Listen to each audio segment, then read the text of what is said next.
Hello friends, வணக்கம். விடியலிங்கிலிருந்து இன்னைக்கு நம்ம ஒரு லன்ச் ரெசிபி தாங்க பார்க்க போகிறோம். குயிக் அண்ட் டேஸ்டியாக மட்டன் பிரியாணியை மிஞ்சும் சுவையில் மஷ்ரூம் பிரியாணி எப்படி வீட்டில் இருக்கிற கம்மியான இன்க்ரீடியண்ட்டில் அந்த டேஸ்ட் கொண்டு வரலான்னு டிப்ஸ் அண்ட் ட்ரிக்ஸோடு பார்க்க போகிறோம். இந்த மாதிரி வீடியோஸ் உங்களுக்கு வேணும்னா கமெண்ட் பாக்ஸில் கமெண்ட் பண்ணுங்கள்.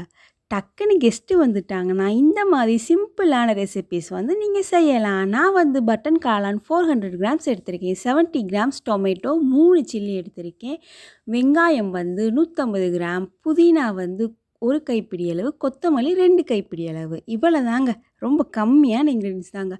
நான் பாஸ்மதி ரைஸை 1/2 kg எடுத்து தண்ணி ஊற்றி, இன்றைக்கி நம்ம குக்கரில் பண்ணுறாங்க. குக்கர் ஆன் பண்ணுறதுக்கு முன்னாடி நீங்கள் தண்ணி ஊற்றி நல்லா ஒரு 15 மினிட்ஸ் நீங்கள் ஓரமாக ஸ்டோக் பண்ணிடுங்க, ஊற வச்சுருங்க.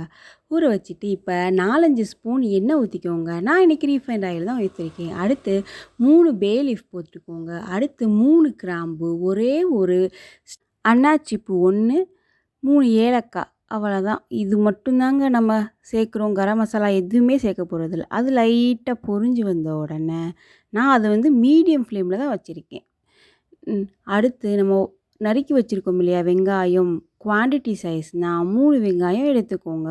அதான் இது மாதிரி ரொம்ப மெல்லிஸாக நறுக்கி தேவையான அளவு கல் உப்பு சேர்த்துருங்க. நான் எப்பயுமே பிரியாணிக்கு தேவையான அளவு இப்போ ஃபஸ்ட்டே கல் உப்பு சேர்த்துருவேன். அடுத்து செக் பண்ணி பார்த்துட்டு அடுத்து சேர்த்துக்கலாம். இது போல் எல்லா எண்ணெயும் பிரிஞ்சு நல்லா வதங்கி வரும். 3/4 பாகம் இது. அடுத்து 3 பச்சை மிளகா, 1 கைப்பிடி கொத்தமல்லி, அரை கைப்பிடி அளவு புதினா சேர்த்து நல்லா வதக்கிக்கோங்க. வெங்காயத்தை அப்போ நான் கொஞ்சம் ஹை ஃப்ளேமில் வச்சிட்டேன். இப்போ புதினா கொத்தமல்லி டக்குன்னு வதங்குறனால நான் மீடியம் ஃப்ளேமில் வச்சிட்டேன். இது மாதிரி நல்லா வதக்கி விடுங்க. அப்போ தான் இதோட ஸ்மெல்ஸ் எல்லாம் அந்த வெங்காயத்தில் போய் சேரும். நம்ம எப்பயும் போல் நார்மலாக ஸ்பூன் யூஸ் பண்ணுவோம் பார்த்தீங்களா, அந்த ஸ்பூன் 2 ஸ்பூன் இஞ்சி பூண்டு விழுது சேர்த்துக்கோங்க. இப்பயும் இந்த மீடியம் ஃப்ளேமில் வச்சு தான் கிண்டணும். ஏன்னா டக்குன்னு இஞ்சி பூண்டு போட்டிங்கன்னா சசசன்னு அடி பிடிச்சிடும். அடி பிடிக்காமல் இருக்கிறதுக்கு மீடியம் ஃப்ளேமில் வச்சே நல்லா கிண்டுங்க. ஒரு 3 நிமிஷம் நல்லா வதக்கிக்கோங்க. நான் இவ்வளோ டீட்டெயிலாக சொல்கிறது பிகினர்ஸ்காண்டி தாங்க. நல்லா வதங்கி அந்த இது எல்லாமே எண்ணெயும் வெங்காயமும் தனித்தனியாக பிரிஞ்சு வரும் பாருங்கள். இந்த வந்திருக்கா.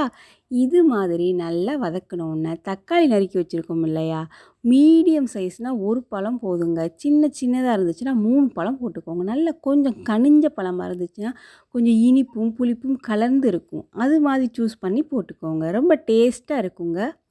இதை நல்லா வதக்கிட்டு இது மாதிரி இதுவும் எண்ணெய் பிரிஞ்சு வர வரை வதக்கிட்டு, இப்போ நம்ம ரொம்ப கம்மியான மசாலா பொருள் தாங்க. கொஞ்சோண்டு மஞ்சத்தூளும், அரை ஸ்பூன் மிளகாத்தூளும், வீட்டில் எப்பயுமே அரைச்சி வச்சுருப்போம் இல்லையா மல்லித்தூள் எல்லாமே கலந்து, அதுவும் அரை ஸ்பூன் தாங்க.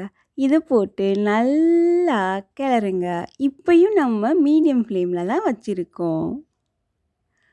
இது மாதிரி நல்லா வதங்கி வந்த உடனே நான் ஒரு 70 கிராம் தயிர், கட்டியாக வேணும்னு அவசியம் இல்லை, தண்ணியாக இருந்தாலும் ஓகே தான். அந்த 70 கிராம் தயிரை மெஷர்மெண்ட் கப்பில் எவ்வளோனா அரை கப் தயிர் எடுத்துக்கோங்க. நம்ம எப்பயும் போல் டீ குடிப்போம் இல்லையா, அந்த கப்பில் அரை கப் எடுத்துக்கோங்க. அளவு தெரிலனா அதான் நானும் காமிச்சிருப்பேன். இப்போ ஹை ஃப்ளேமில் வச்சுட்டு நல்லா தளன்னு கொதிச்சு வரும் பாருங்கள். அது மாதிரி வதக்கி விட்டு இப்போயும் இதுலேயும் எண்ணெய் பிரிஞ்சு வந்துச்சு பாருங்கள். அடுத்து நம்ம மஷ்ரூம் க்ளீன் பண்ணி வச்சுருக்கோம் இல்லையா, 400 கிராம்ஸ் 2 பேக்கெட் எடுத்திருக்கேன்.